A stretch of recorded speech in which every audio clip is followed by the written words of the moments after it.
But do you believe then, and if you pay much attention to it, maybe you can get obsessed by the darker spirits? Do you believe in that, or do you? Oh, definitely. You know, in the same way that you can get obsessed with Christianity or any religion. But how do you stay away from that? Because you write about it and you. No, I'm as I said, you know, I found my creed. You know, my life is not. You know, there's no void in my personal life that I feel a need to fill. Could be.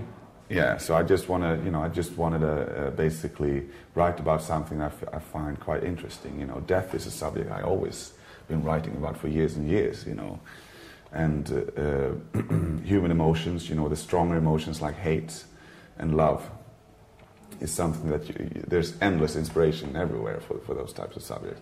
And I felt maybe, you know, I wanted to rejuvenate myself lyrically and do things a little bit different this time around. So I chose somewhat of a controversial concept, but it was quite interesting anyways, you know, and it did result in some good lines. Yeah, because you were saying it was some of the best lyrics you think of yourself. What song, for example? What song are you really proud of lyric-wise? One song I'm really happy about lyric-wise is The Baying of the Hounds, which basically, most of the lyrics is almost like a description of the devil. And it's unclear when you read the lyric. For a normal person, he will perceive these lyrics as very negative, but as for the character who is almost speaking these words, it's unclear whether he thinks it's a positive thing or a negative thing. You know, so it's all a matter of opinion. Okay. And these lyrics, because it's not like it's Satan, you know, type of lyrics. It's more, you know, some kind of twisted belief / insanity. You know, that's what I based the emotional character upon. Okay. So the lyrics in that song are just, you know, very, very negative. But also, I think there are feelings in those words that every person has.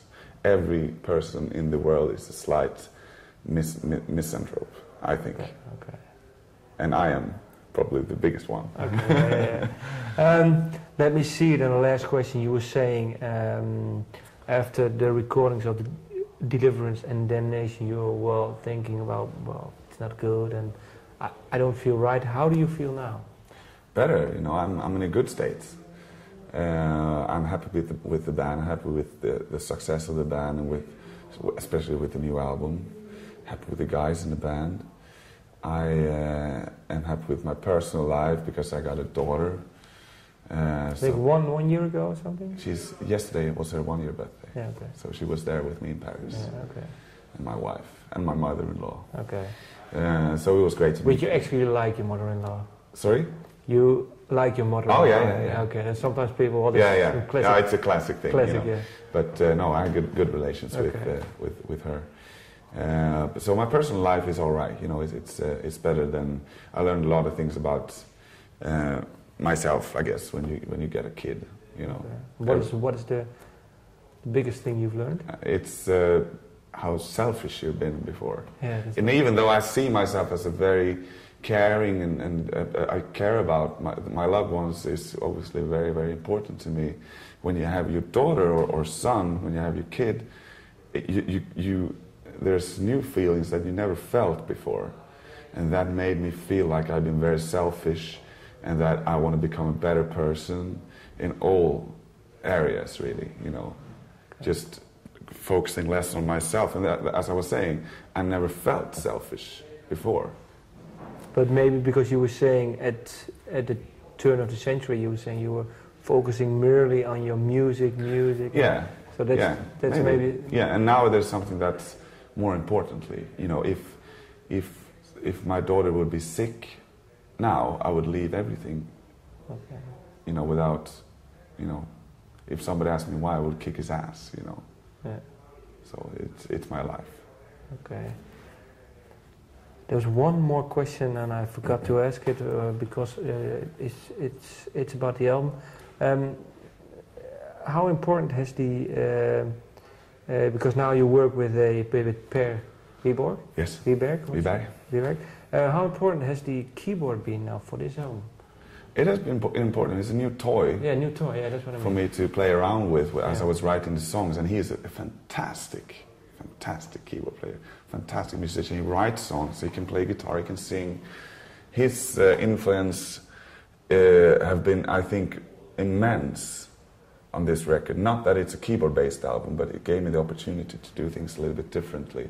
And melody-wise, maybe? Both melody-wise and because on keyboard you have other melodies sometimes than on the guitar. Yeah, but also he can play keyboard rhythms. Okay. Because he's a musician. You know, it's not this random guy from the street who just pressed down on the big orchestral, you know, keys. You know, like whoa, making everything sound epic and nice. Yeah.